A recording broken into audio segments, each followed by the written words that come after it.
فرماتا ہے کہ ایک لڑکے کا حصہ 2 لڑکیوں کے حصے کے برابر ہے، اور اگر اولاد میت صرف لڑکیاں ہی ہوں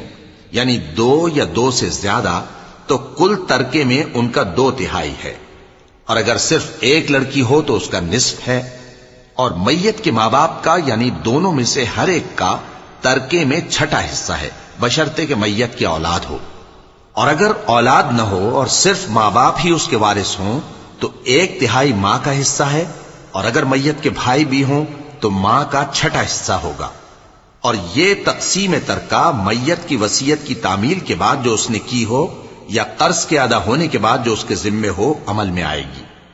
تم کو معلوم نہیں کہ تمہارے باپ دادوں اور بیٹوں اور پوتوں میں سے فائدے کے لحاظ سے کون تم سے زیادہ قریب ہے؟ یہ حصے